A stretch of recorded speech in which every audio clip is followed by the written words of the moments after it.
that kind of forum. And, of course, there's an ongoing investigation by a man by the name of Robert Mueller into whether in their efforts to influence the 2016 elections, the Russians had any assistance from the Trump team.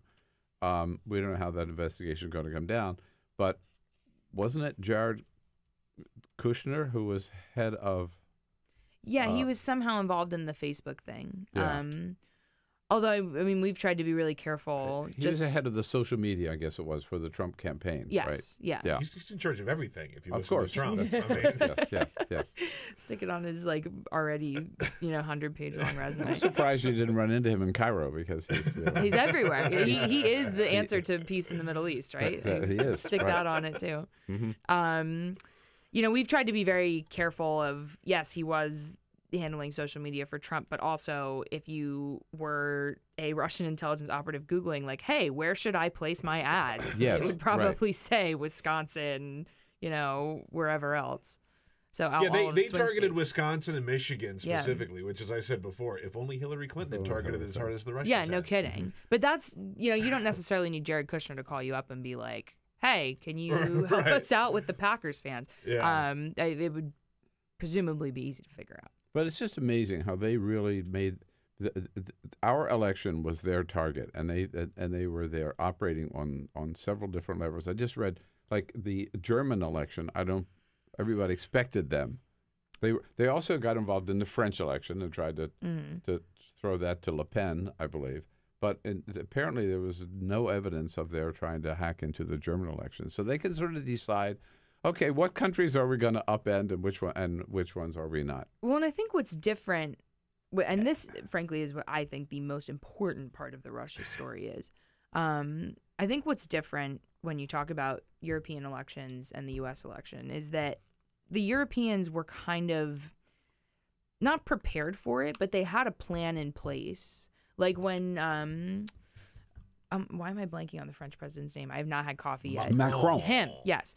Emmanuel Macron. Because he was hacked a couple days before the election. You remember this? Yeah. And it was announced that he was hacked. Yes. The government said, know that this has been taken. If you see this out there, like, we ask you to ignore it. I don't think many media outlets covered it. So there was a plan in place for that when someone tries to screw with our election, we're going to do X. Right. 8 months since the inauguration and almost a year since the election, we still don't have that.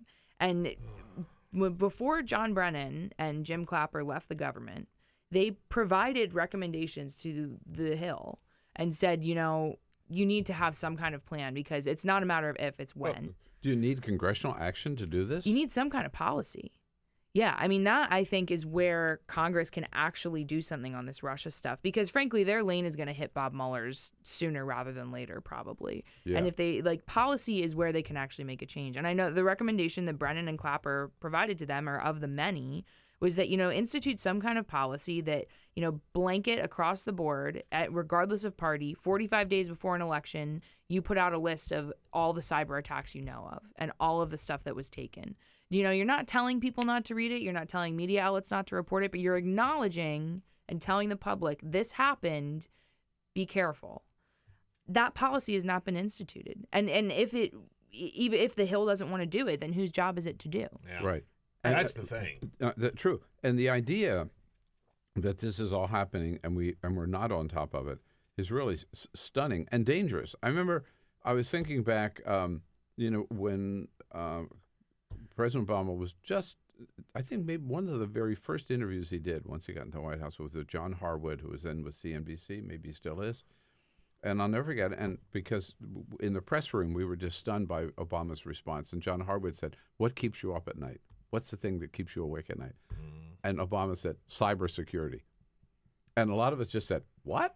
What's that? Cybersecurity?" Yeah. I mean, he was on it. And when I looked into it, I thought, dude, this guy's really like ahead of his time, right? He sees this emerging threat. 8 years later. 8 years later, exactly. He may have seen it, but he didn't do a damn thing about it. Yeah, he didn't do anything about it. He didn't do anything about it. No, exactly. And neither has the Congress. I mean, yeah, it's been stunning to me, frankly, that this should not be a partisan issue. This happened. It Absolutely. destroyed the frankly, the public's faith in democracy, if not more than that.